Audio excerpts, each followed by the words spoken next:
रूस के सामने अब यूक्रेन को झुकने नहीं देना चाहता है नेटो। बड़ी बात यह है कि नेटो की यूक्रेन को हथियारों की बड़ी खेप देने की अब पूरी तरह से तैयारी हो चुकी है। हालांकि ब्रसेल्स में आज आपको बता दें 50 देशों का यूक्रेन को हथियार देने पर मंथन हुआ है, बड़ी चर्चा की गई है। लेकिन नेटो चीफ यूक्रेन को भारी हथियार देने के पक्ष में भी अब नजर आ रहे हैं, जबकि रूसी बढ़त को रोकने के लिए यह हथियार देने का नेटो चीफ फैसला ले रहे हैं।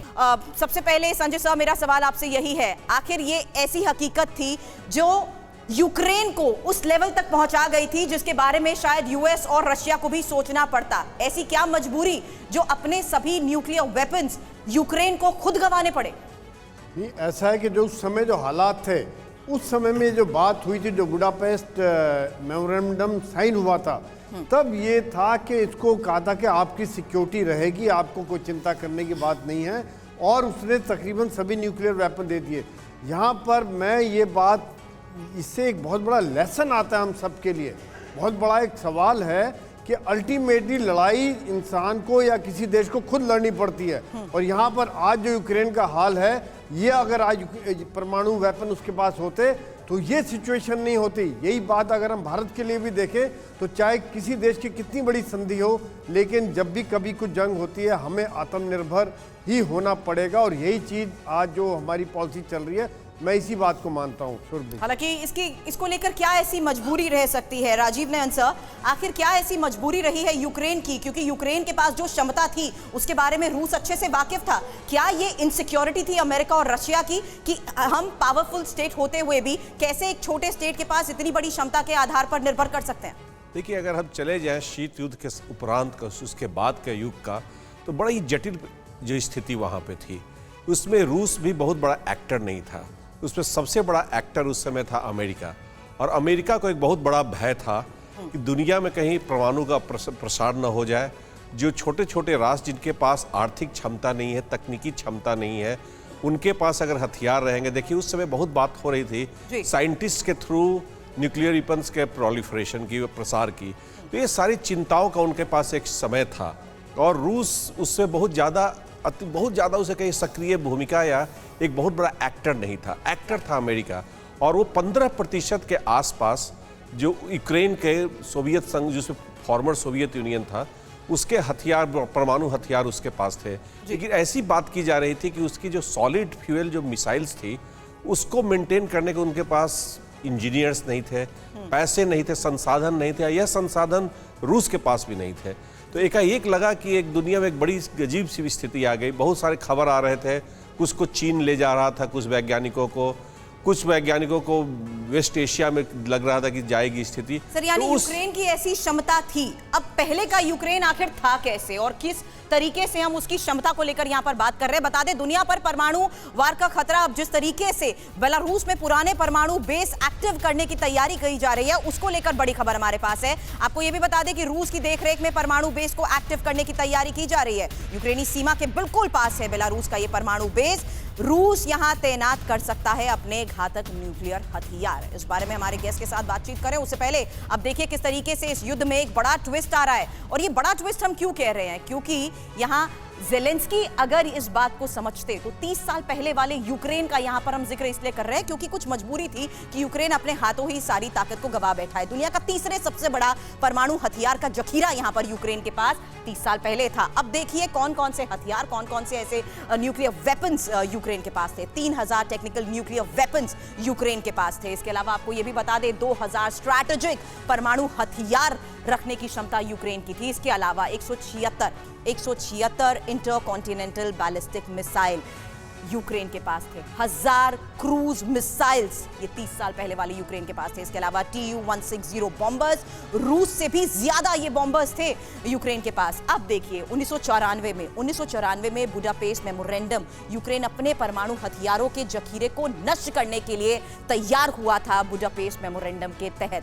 इसके बदले रूस, अमेरिका और यूके का धमकी ना देने का आश्वासन उस वक्त यूक्रेन को जरूर मिला था, लेकिन अभी भी सवाल खड़े हो चुके हैं। अब सवाल यह है, मानव इतिहास में यूक्रेन पहला देश है जिसने अपने परमाणु हथियारों को सौंप दिया, जो 1994 में तीसरा सबसे बड़ा भंडार था। अमेरिका, यूके और रूस ने यह गारंटी दी थी, कहा है कि वो गारंटी अब अब वो गारंटी आखिर कहां है, ये सवाल यूक्रेन उठा रहा है। क्योंकि जिस मेमोरेंडम का लगातार आज की इस खास पेशकश में हम जिक्र कर रहे हैं, उसकी एक एक डिटेल भी आपसे थोड़ी देर में आपके सामने होगी।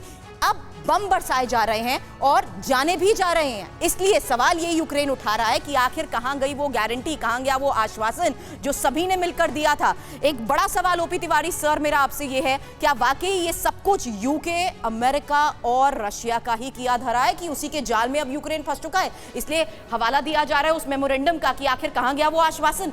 इसमें दो बातें समझना बहुत आवश्यक है कि जो रशिया के जो इंपॉर्टेंट न्यूक्लियर बेसेस थे वो यूक्रेन और बेलारूस में थे, तो यूक्रेन का था भी नहीं कभी भी, ये रशिया का ही था। और जहाँ तक रशिया था यही मैनेज कर रहा था, और जहाँ तक यूक्रेन का सवाल था, यूक्रेन भी रशिया के पक्ष में ही था, रशिया से अलग नहीं हुआ था। रशिया से अलग तो यूएस ने जब से जेलेंस्की आए हैं इनको वापस लेके आए हैं, यहाँ तक वापस लाने की कोशिश की, नाटो में भी ज्वाइन नहीं कराया। तो ये जो उस समय कैरिड फॉरवर्ड हुआ, और जब वापस लिया गया था तो ये वार्सो पैक्ट भी उसी के आसपास हुआ था, जब अमेरिका और वेस्ट ने प्रॉमिस किया था कि हम नाटो का फर्दर एक्सपेंशन नहीं करेंगे।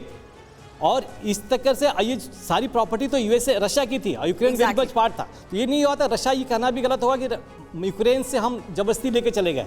अभी नैन साहब ने सही कहा कि उनकी कैपेबिलिटी नहीं थी उसको मेंटेन करने के लिए, ना उनको डर था किसी का। उनको ये भी पता था कि कुछ होगा तो रशिया हमारी हेल्प करेगा, यूएसए से गलत नहीं। लेकिन जब ये अभी चल रहा है यूक्रेन रशिया, वो तो एंटिसिपेटेड था नहीं, ये तो पिछले 10 साल से शुरू हुआ, 8 साल से शुरू हुआ, जब से जेलेंस्की आए हैं।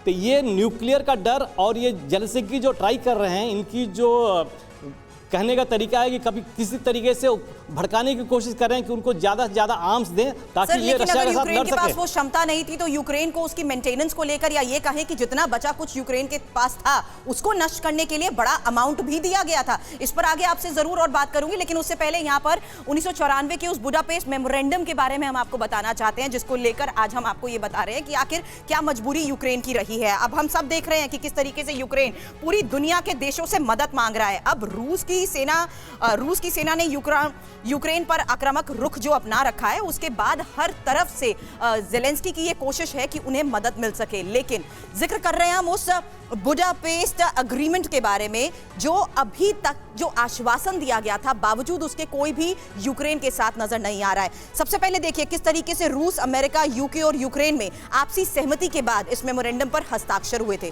इसके अलावा आपको यह भी बता दें कि इसी सहमति के तहत ही यूक्रेन परमाणु हथियारों को नष्ट करने के लिए भी तैयार हो गया था।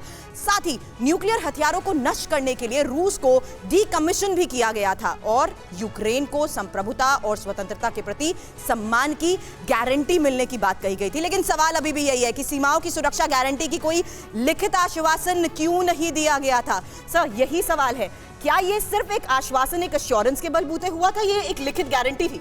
देखिए, अगर लिखित गारंटी भी अगर दी होगी तो इनको जरूरी नहीं है कि यूएस फॉलो अप करें।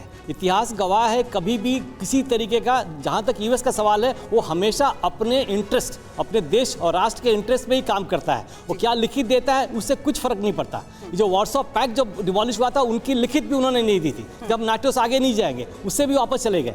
ये भी था, इसमें एक्चुअली एक डर और था कि अगर यूक्रेन के पास ही छोड़ दो, किसी टेररिस्ट ऑर्गेनाइजेशन, किसी अदर ऑर्गेनाइजेशन के हाथ में न्यूक्लियर बॉम्ब्स नहीं जाने चाहिए थे। लेकिन ये डिस्ट्रॉय क्यों नहीं किया, ये तो इसके बारे में पूरा बता नहीं पाऊंगा, लेकिन डिस्ट्रॉय करना सबसे अच्छा होता। लेकिन ये मेरे ख्याल से जो सुपर पावर थे, अमेरिका और रशिया, देमसेल्फ डिडंट वांट, वो खुद ही नहीं चाहते होंगे इसको डिस्ट्रॉय किया जाए ताकि जो भी हमारे पास रहे।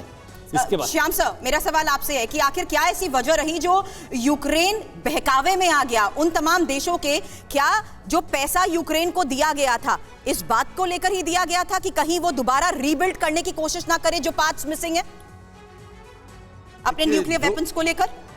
जब 91 में यूएसएसआर का जब ये डिविजन्स हुए, जब छोटे छोटे कंट्री बने, उसके कुछ दिनों बाद जैसा हमने सुना हमारे को पैनलिस्ट से कि उस समय की जो स्थिति थी, जो भूमिका थी, उसके हिसाब से एक छोटा राज्य इतने बड़े न्यूक्लियर एसेट्स को शायद मेंटेन नहीं कर सकता था और उसके पास ये कैपेबिलिटी थी भी नहीं और इसके मिसयूज होने के चांसेस बहुत ज़्यादा थे। तो कोई गारंटी कोई लिखित रूप में तो दी नहीं गई। और जिस तरह की पॉलिसी की बात करते हैं हम किसी भी देश की, जब हम डिप्लोमेसी की बात करते हैं, आश्वासन देते हैं किसी मुद्दे के ऊपर, तो ये तो म्यूचुअली अश्योर्ड मुद्दा तब बनता है जब वो डिस्ट्रैक्शंस ना करे, वो अपने पाथ से अलग ना हो जाए। जब नाटो 5 होना शुरू हुआ है, जब से ये यूक्रेन, तब से रशिया को अपने छोटे भाई ने किसी दूसरे के साथ समझौता कर लिया। ये उनका भाई था और उन्होंने कहा था कि हम ठीक से तुम्हें अपने घर में रखेंगे, अपने पड़ोसी के रूप में रखेंगे। लेकिन जब उसने दूसरों के साथ समझौता किया जो उनके कल्चर, उनकी नीति और उनके हिसाब से काम नहीं करती। नाटो उनका एक दूसरे तरह का उनके साथ संबंध है रशिया का। तो वो नाटो के साथ जब जा रहे हैं तो रशिया को अपने ही घर पे आहट जब दिखी तो ये तो होना ही था। इसलिए अगर यूक्रेन ये कहता है कि उसे कोई अभी उसकी सुरक्षा की कोई गारंटी नहीं ले रहा है तो नाटो कर तो रहे टैसिटली, लेकिन रशिया ने आगे बढ़ के अपना अधिकार जता दिया है।